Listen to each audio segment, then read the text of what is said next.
ਅੱਜ ਅਸੀਂ ਆਪਣੇ ਦਰਸ਼ਕਾਂ ਨੂੰ ਨੈਸ਼ਨਲ ਹਿਊਮਨ ਰਾਈਟ ਕਮਿਸ਼ਨ ਬਾਰੇ ਜਾਣਕਾਰੀ ਦੇਵਾਂਗੇ ਤੇ ਇਸ ਜਾਣਕਾਰੀ ਨੂੰ ਸਾਡੇ ਨਾਲ ਸਾਂਝਾ ਕਰ ਰਹੇ ਨੇ ਜਸਟਿਸ ਮਹੇਸ਼ ਮਿੱਤਲ ਕੁਮਾਰ ਜੀ।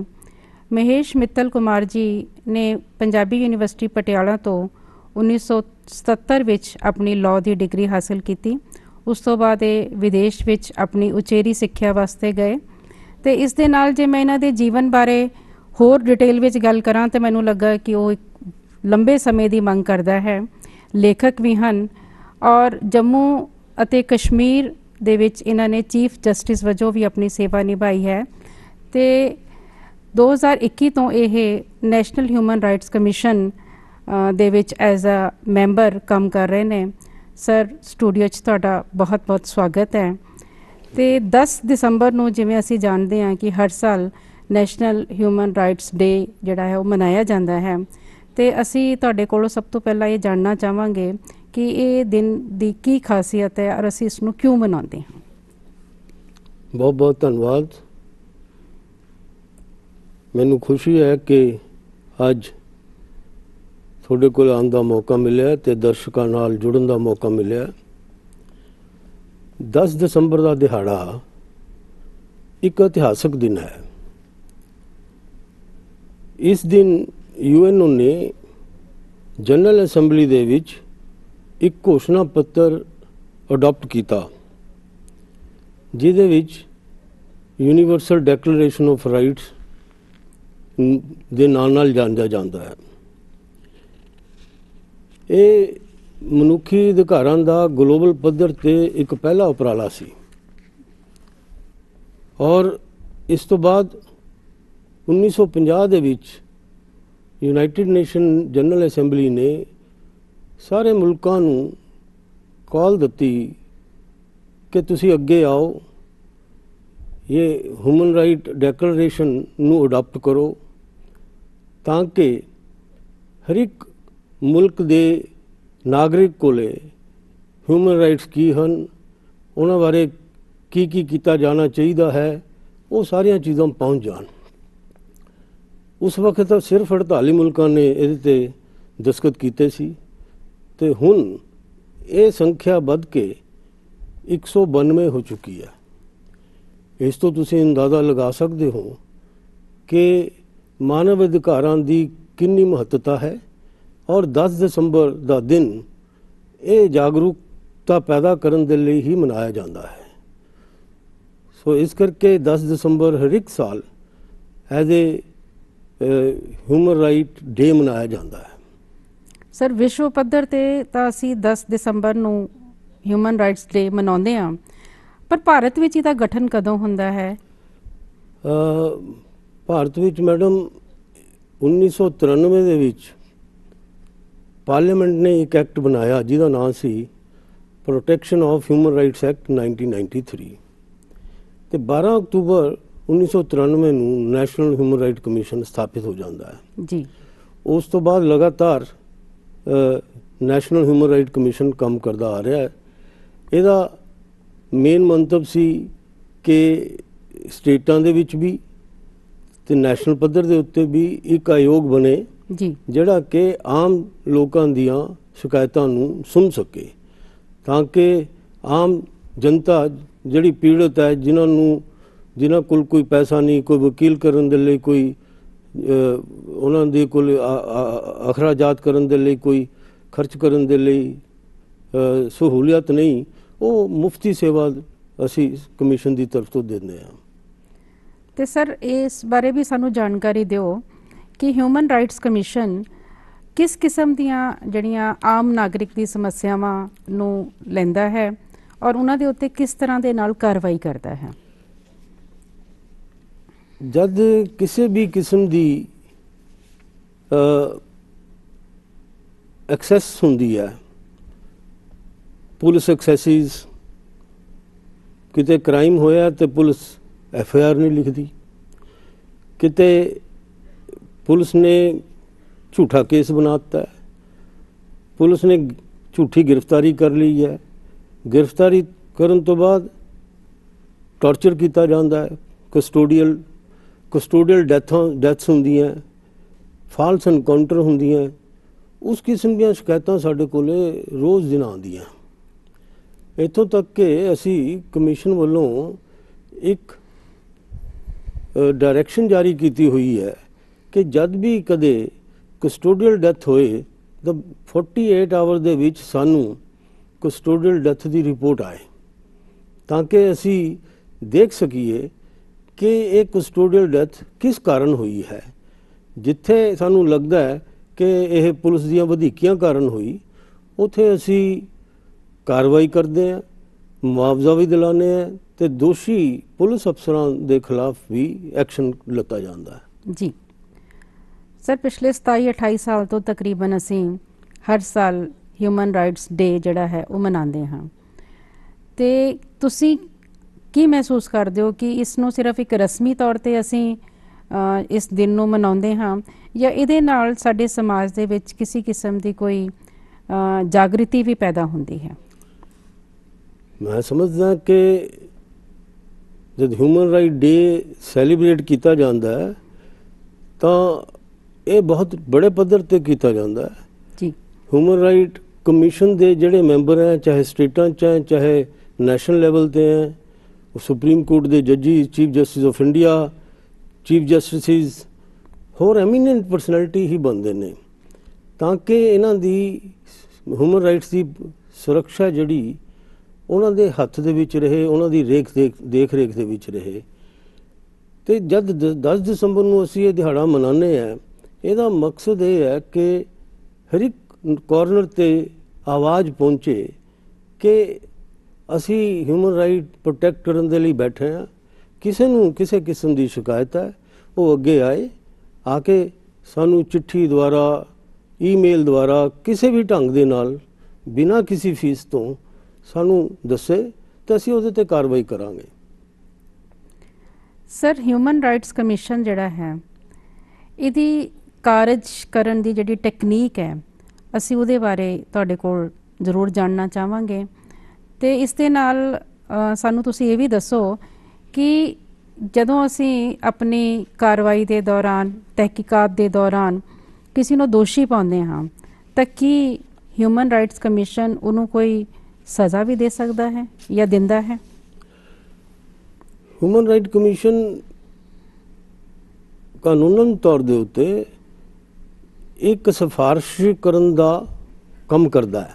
ਅੱਛਾ, ਇਹ ਸਿਫਾਰਿਸ਼ਾਂ ਕਰਦਾ ਹੈ ਕਿ ਇਹ ਕੰਮ ਗਲਤ ਹੋਇਆ, ਇਹਨੂੰ ਇਸ ਤਰ੍ਹਾਂ ਠੀਕ ਕੀਤਾ ਜਾ ਸਕਦਾ ਹੈ। ਮੰਨ ਲਓ ਕਿ ਕਸਟੋਡੀਅਲ ਡੈਥ ਹੋਈ ਤੇ ਉਹਦੇ 'ਚ ਪਾਇਆ ਗਿਆ, ਅਸੀਂ ਇਨਵੈਸਟੀਗੇਸ਼ਨ ਕਰਾਈ, ਸਟੇਟ ਚੀਫ ਸੈਕਟਰੀ ਤੋਂ ਰਿਪੋਰਟ ਮੰਗੀ, DGP ਤੋਂ ਰਿਪੋਰਟ ਮੰਗੀ, ਜਾਂ ਜਿੱਥੇ ਸਾਨੂੰ ਸ਼ੱਕ ਹੋਏ ਤਾਂ ਅਸੀਂ ਆਪਣੀ ਟੀਮ ਵੀ ਭੇਜਦੇ ਹਾਂ, ਸਾਡੇ ਕੋਲ ਆਪਣੀ ਇਨਵੈਸਟੀਗੇਸ਼ਨ ਟੀਮਾਂ ਵੀ ਹੈ। ਅਸੀਂ ਉਹਨਾਂ ਤੋਂ ਰਿਪੋਰਟ ਲੈਣ ਤੋਂ ਬਾਅਦ ਜੇ ਇਹ ਮਹਿਸੂਸ ਕਰਦੇ ਹਾਂ ਕਿ ਇਹਦੇ ਵਿੱਚ ਪੁਲਿਸ ਵਾਲਿਆਂ ਨੇ ਅਣਗਹਿਲੀ ਕੀਤੀ ਜਾਂ ਇੰਨਾ ਟੌਰਚਰ ਕੀਤਾ ਕਿ ਉਹਦੀ ਡੈਥ ਹੋ ਗਈ, ਤਾਂ ਅਸੀਂ ਨੈਕਸਟ ਆਫ ਕਿਨ ਨੂੰ 5 ਲੱਖ 7 ਲੱਖ ਰੁਪਇਆ ਇਮੀਡੀਏਟ ਕੰਪਨਸੇਸ਼ਨ ਦਿਲਾਉਣ ਦੀ ਸਿਫਾਰਿਸ਼ ਕਰਦੇ ਹਾਂ, ਔਰ ਆਰਡੀਨਰੀਲੀ ਹਰ ਇੱਕ ਕੇਸ 'ਚ ਪੈਸਾ ਦੇ ਦਿੱਤਾ ਜਾਂਦਾ ਹੈ। ਨੰਬਰ 2 ਦੇ ਉੱਤੇ ਅਸੀਂ ਜਿਹੜੇ ਪੁਲਿਸ ਆਫੀਸਰ ਨੇ ਕੋਈ ਵਧੀਕੀ ਕੀਤੀ ਹੁੰਦੀ ਹੈ, ਉਹਦੇ ਖਿਲਾਫ ਡਿਪਾਰਟਮੈਂਟਲ ਐਕਸ਼ਨ ਲੈਣ ਦੇ ਲਈ ਵੀ ਸਿਫਾਰਿਸ਼ ਕਰਦੇ ਹਾਂ। ਬਹੁਤ ਸਾਰੇ ਕੇਸਾਂ ਦੇ ਵਿੱਚ ਕਈ ਪੁਲਿਸ ਆਫੀਸਰਾਂ ਨੂੰ ਰਿਵਰਸ਼ਨ ਆਰਡਰ ਵੀ ਹੋਏ ਨੇ, ਜੁਰਮਾਨੇ ਵੀ ਲੱਗੇ ਨੇ, ਇਨਕਰੀਮੈਂਟਾਂ ਵੀ ਰੁਕੀਆਂ ਹਨ। ਇਹ ਸਾਰੀ ਕਾਰਵਾਈ ਕਮਿਸ਼ਨ ਦੀ ਤਰਫ ਤੋਂ ਕੀਤੀ ਜਾਂਦੀ ਹੈ। ਸਰ, ਸਾਡੇ ਮੁਲਕ ਵਿੱਚ ਕੀ ਨੈਸ਼ਨਲ ਹਿਊਮਨ ਰਾਈਟਸ ਕਮਿਸ਼ਨ ਸੈਂਟਰਲੀ ਹੈ ਜਾਂ ਸਾਡੇ ਰਾਜਾਂ ਵਿੱਚ ਵੱਖੋ ਵੱਖਰੇ ਰਾਜ ਜਿਹੜੇ ਸਾਡੇ ਹਿੰਦੁਸਤਾਨ ਦੇ ਹੈਗੇ ਨੇ, ਸਟੇਟਸ ਹੈਗੇ ਨੇ, ਕਿ ਉਹਨਾਂ ਦੇ ਵਿੱਚ ਉਹਨਾਂ ਦੀ ਕੋਈ ਆਪਣੀ ਸੁਤੰਤਰ ਇੱਕ ਵੱਖਰੀ ਹੋਂਦ ਵੀ ਹੈਗੀ ਹੈ? ਇਹਦੇ ਬਾਰੇ ਵੀ ਸਾਨੂੰ ਥੋੜ੍ਹੀ ਜਾਣਕਾਰੀ ਦਿਓ। ਨੈਸ਼ਨਲ ਹਿਊਮਨ ਰਾਈਟ ਕਮਿਸ਼ਨ ਇੱਕ ਬਹੁਤ ਬੜਾ ਅਦਾਰਾ ਹੈ। ਰਾਜਾਂ ਦੇ ਵਿੱਚ ਵੀ ਸਟੇਟ ਕਮਿਸ਼ਨ ਬਣੇ ਹੋਏ ਨੇ। ਅੱਛਾ ਜੀ। ਇਸ ਵਕਤ 25 ਰਾਜਾਂ ਦੇ ਵਿੱਚ ਸਟੇਟ ਕਮਿਸ਼ਨ ਕੰਮ ਕਰ ਰਹੇ ਨੇ। ਜਿਨ੍ਹਾਂ ਰਾਜਾਂ ਦੇ ਵਿੱਚ ਕਮਿਸ਼ਨ ਨਹੀਂ ਹੈਗੇ ਜਾਂ ਕੇਂਦਰ ਪ੍ਰਸ਼ਾਸਿਤ ਪ੍ਰਦੇਸ਼ ਨੇ, ਉੱਥੋਂ ਦੀਆਂ ਸਾਰੀਆਂ complaint national human right commission 'ਚ ਆਉਂਦੀਆਂ ਨੇ।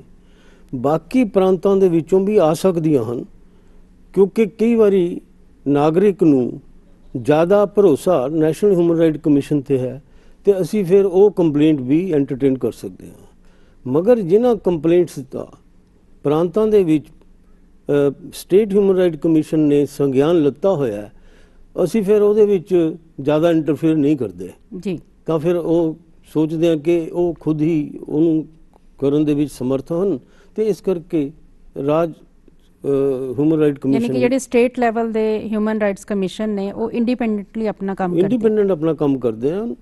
ਮਗਰ ਅਸੀਂ ਸਮੇਂ-ਸਮੇਂ ਤੇ ਉਹਨਾਂ ਨੂੰ ਗਾਈਡੈਂਸ ਦੇ ਤੌਰ ਦੇ ਉੱਤੇ ਕਾਨਫਰੰਸ ਕਰਕੇ, ਉਹ ਸਾਰੇ ਉਹਨਾਂ ਦੇ ਚੇਅਰਮੈਨ ਸਾਡੇ ਕੋਲੇ ਆ ਕੇ ਕਾਨਫਰੰਸ ਵਗੈਰਾ ਕਰਕੇ ਅਸੀਂ ਥੋੜੀ ਬਹੁਤ ਗਾਈਡੈਂਸ ਜ਼ਰੂਰ ਦਿੰਦੇ ਹਾਂ ਕਿ ਇਹ ਅਸੀਂ ਇਸ ਤਰ੍ਹਾਂ ਸੋਚਦੇ ਹਾਂ, ਤੁਸੀਂ ਇਹ ਜੇ ਠੀਕ ਸਮਝੋ ਤਾਂ ਇਹ ਕਰ ਲਓ। ਮਗਰ ਉਹ ਆਪਣੇ ਆਪ 'ਚ ਸੁਤੰਤਰ ਹਨ।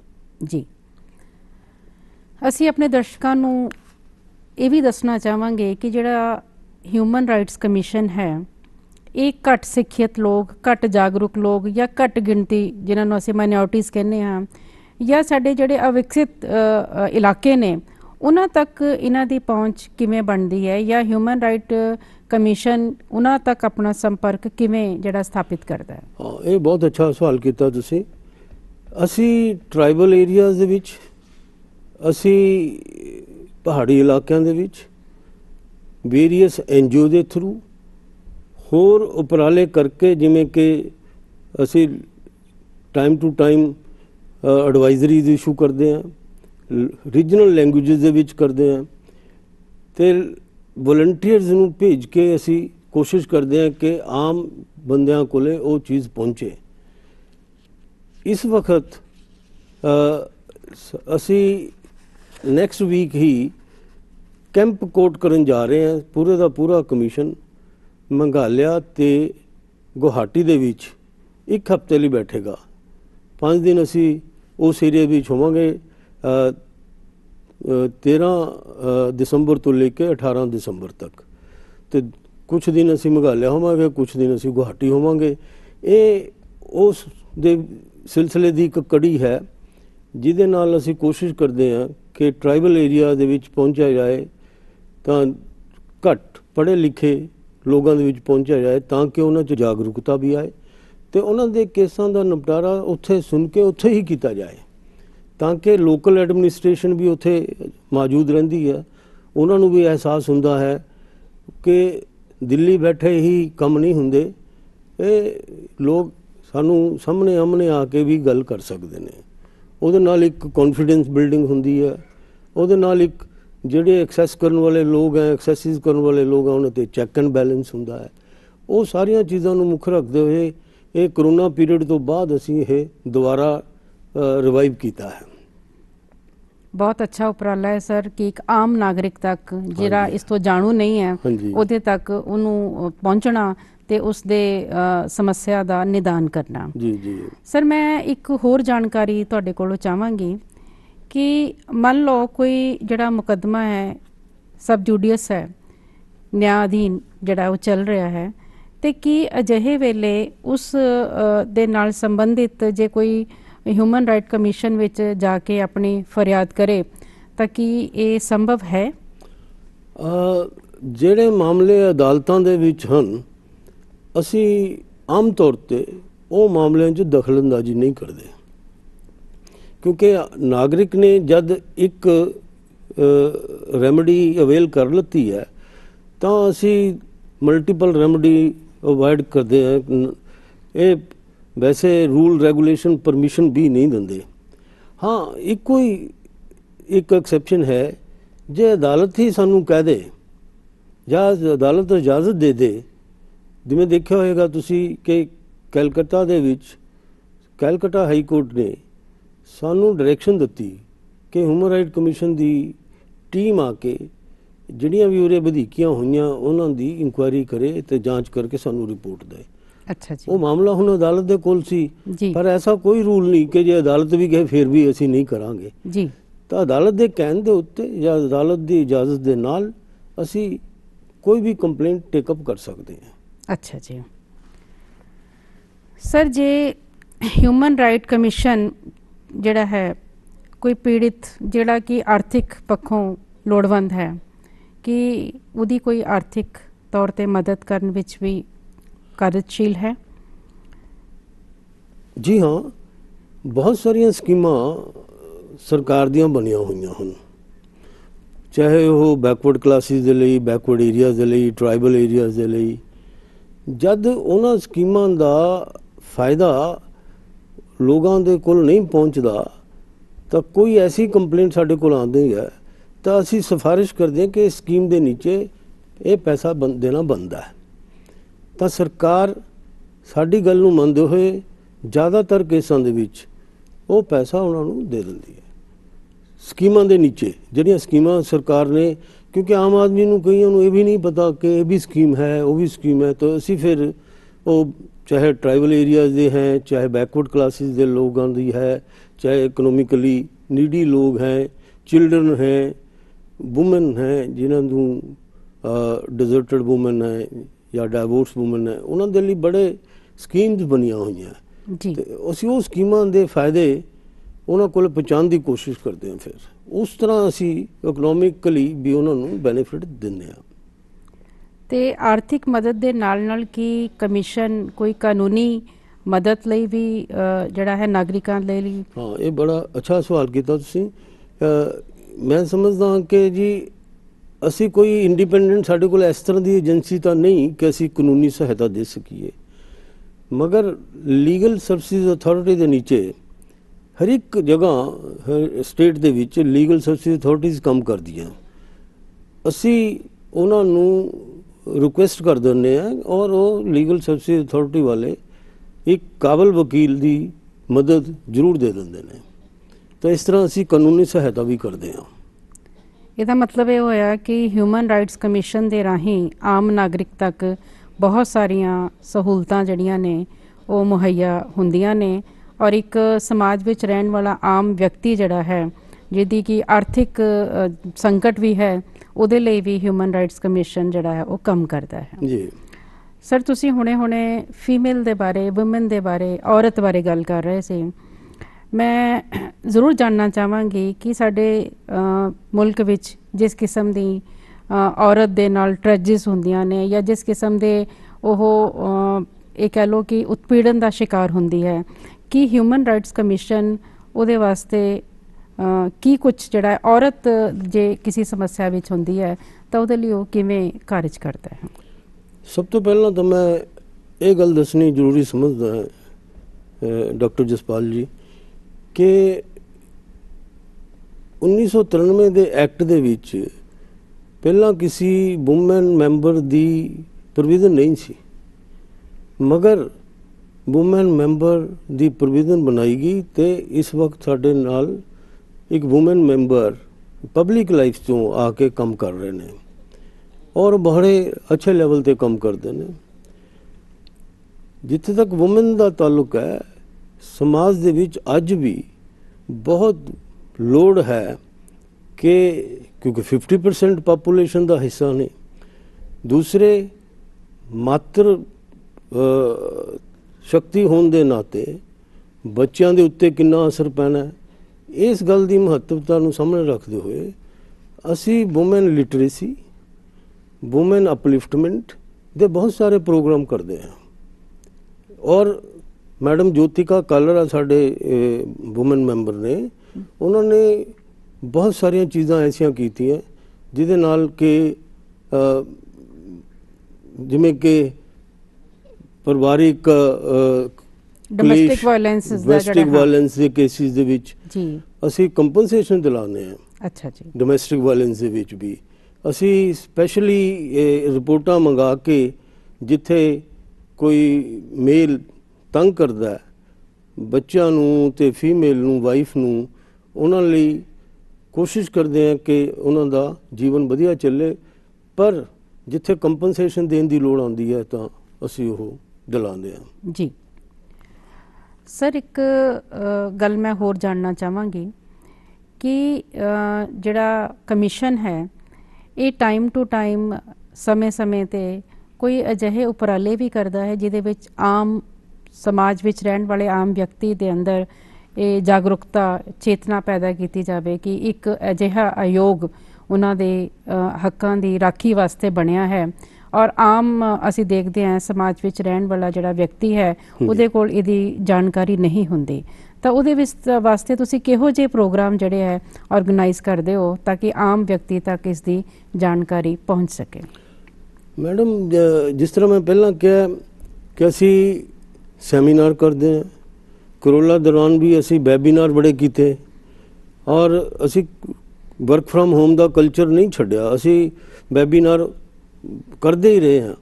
ਐਡਵਾਈਜ਼ਰੀ ਇਸ਼ੂ ਕੀਤੀਆਂ, 32 ਐਡਵਾਈਜ਼ਰੀ ਇਸ਼ੂ ਕੀਤੀਆਂ ਕਰੋਨਾ ਦੇ ਬਾਰੇ ਤੇ 22 ਦੁਬਾਰਾ ਫਿਰ ਇਸ਼ੂ ਕੀਤੀਆਂ ਤਾਂ ਕਿ ਲੋਕਾਂ ਦੇ ਵਿੱਚ ਜਾਗਰੂਕਤਾ ਆਵੇ ਔਰ ਅਲੱਗ-ਅਲੱਗ ਭਾਸ਼ਾ ਦੇ ਵਿੱਚ ਅਸੀਂ ਉਹਨੂੰ ਟਰਾਂਸਲੇਟ ਕਰਕੇ ਬੜੇ ਪੱਧਰ ਤੇ ਦੂਰ ਇਲਾਕਿਆਂ ਦੇ ਵਿੱਚ ਡਿਸਟ੍ਰੀਬਿਊਟ ਕਰਾਉਂਦੇ ਹਾਂ ਤਾਂ ਕਿ ਸੈਮੀਨਾਰ ਕਰਾਉਂਦੇ ਹਾਂ ਤਾਂ ਕਿ ਲੋਕਾਂ ਦੇ ਵਿੱਚ ਜਾਗਰੂਕਤਾ ਆਵੇ।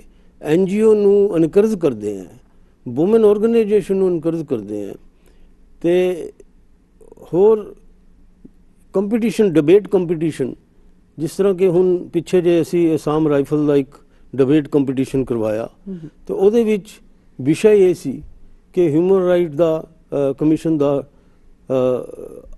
ਆਰਮ ਫੋਰਸਿਸ ਦੇ ਬਾਰੇ ਕੀ ਰੋਲ ਹੈ ਤੇ ਉਹਦੇ ਨਾਲ ਫਿਰ ਉਹਨਾਂ ਨੂੰ ਸੈਂਸਿਟਾਈਜ਼ ਕੀਤਾ ਜਾਂਦਾ ਹੈ ਕਿ ਤੁਸੀਂ ਆਪਣਾ ਕੰਮ ਕਰਦੇ ਹੋਏ ਇਹ ਬਿਲਕੁਲ ਨਹੀਂ ਭੁੱਲ ਸਕਦੇ ਕਿ ਹਿਊਮਨ ਰਾਈਟਸ ਦੀ ਵਾਇਲੇਸ਼ਨ ਨਹੀਂ ਹੋਣੀ ਚਾਹੀਦੀ। ਤੁਸੀਂ ਆਪਣਾ ਕੰਮ ਵੀ ਕਰੋ ਔਰ ਕਾਨੂੰਨ ਦੇ ਮੁਤਾਬਕ ਕੰਮ ਕਰੋ। ਇਹ ਨਹੀਂ ਕਿ ਤੁਸੀਂ ਕਿਸੇ ਨੂੰ ਗੋਲੀ ਅੱਖਾਂ ਬੰਦ ਕਰਕੇ ਮਾਰ ਦਿੱਤੀ। ਸੋ ਉਹ ਡਿਬੇਟਸ ਦਾ ਇੱਕ ਅੱਛਾ ਅਸਰ ਆਉਂਦਾ ਹੈ ਆਮ ਫੋਰਸਿਸ ਦੇ ਉੱਤੇ, ਆਮ ਆਦਮੀਆਂ ਦੇ ਉੱਤੇ, ਕਿਉਂਕਿ ਇਟ ਇਜ਼ ਓਪਨ ਡਿਬੇਟ। ਸੋ ਬਾਕੀ ਸਾਡਾ ਇੰਟਰਨਸ਼ਿਪ ਪ੍ਰੋਗਰਾਮ ਹੈ। ਇੰਟਰਨਸ਼ਿਪ ਪ੍ਰੋਗਰਾਮ ਦੇ ਵਿੱਚ ਯੂਨੀਵਰਸਿਟੀਆਂ 'ਚੋਂ ਅਸੀਂ 15 ਦਿਨ ਦੇ ਲਈ ਬੱਚਿਆਂ ਨੂੰ ਜਿਹੜੇ ਅੰਡਰ ਗ੍ਰੈਜੂਏਟ ਲੈਵਲ ਦੇ LLB second final year students ਨੂੰ ਅਸੀਂ ਬੁਲਾਉਂਦੇ ਹਾਂ ਔਰ 75 ਬੱਚੇ ਇੱਕ ਬੈਚ 'ਚ ਆਉਂਦੇ ਨੇ।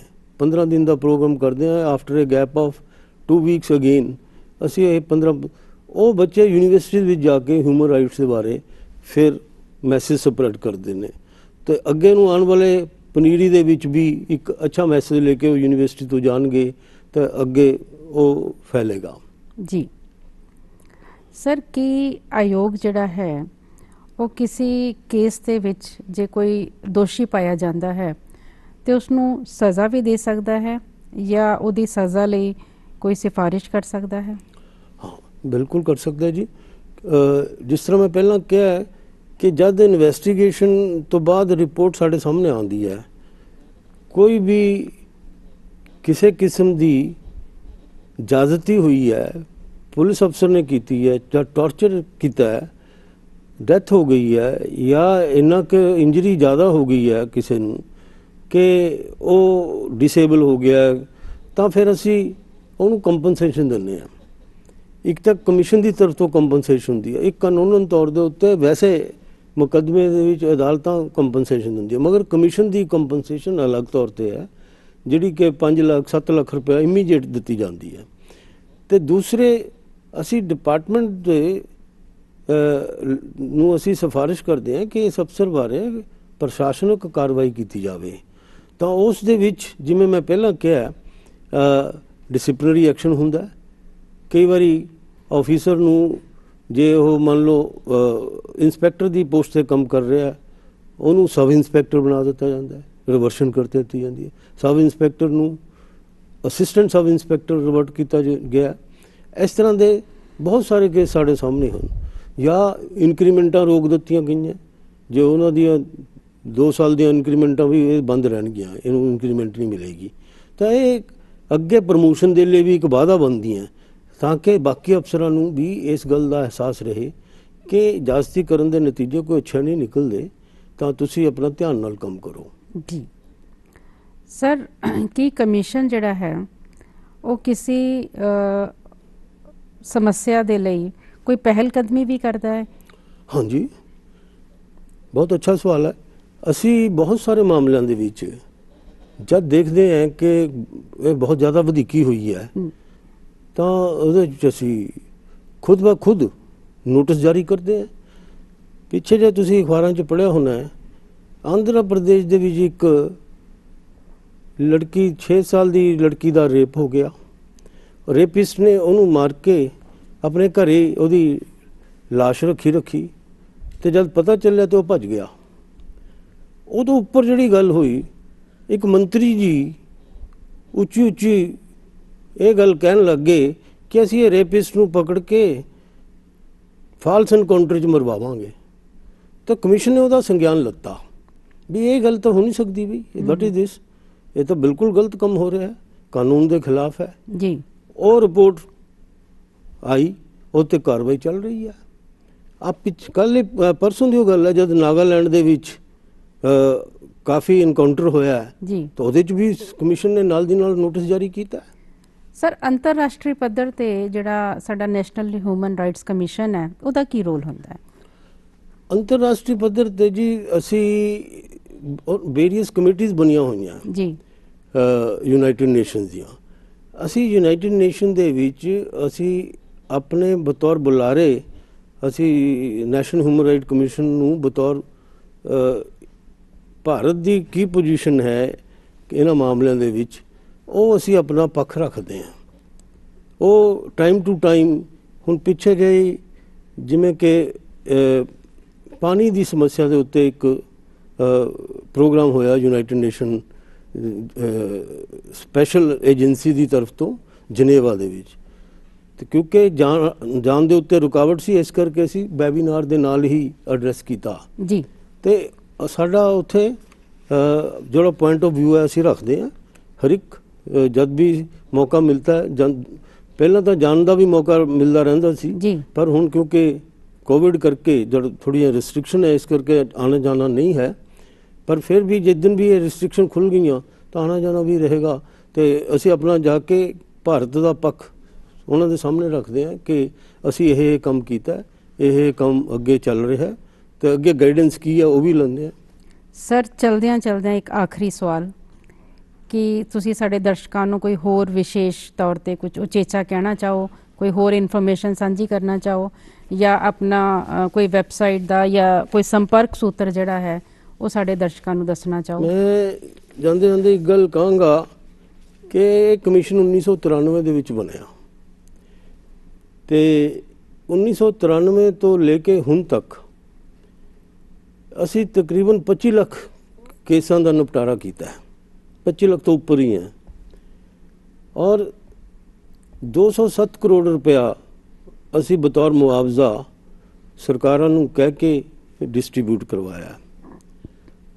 ਔਰ ਸਾਡੇ ਕੋਲੇ ਪਹੁੰਚਣ ਦੇ ਲਈ ਮੈਂ ਜ਼ਰੂਰ ਕਹਾਂਗਾ ਬੜਾ ਆਸਾਨ ਤਰੀਕਾ ਹੈ, www.nhrc.nic.in ਜੀ, ਇਹ ਸਾਡੀ ਵੈਬਸਾਈਟ ਹੈ। ਇਹਦੇ 'ਤੇ ਸਾਡਾ ਐਡਰੈਸ, ਹਰ ਇੱਕ ਤਰ੍ਹਾਂ ਦੀ ਇਨਫੋਰਮੇਸ਼ਨ, ਹਰ ਇੱਕ ਤਰ੍ਹਾਂ ਦੀ ਸਕੀਮ, ਹਰ ਇੱਕ ਤਰ੍ਹਾਂ ਦੇ ਪ੍ਰੋਗਰਾਮ ਬੜੇ ਆਰਾਮ ਦੇ ਨਾਲ ਐਕਸੈਸ ਕੀਤੇ ਜਾ ਸਕਦੇ ਨੇ।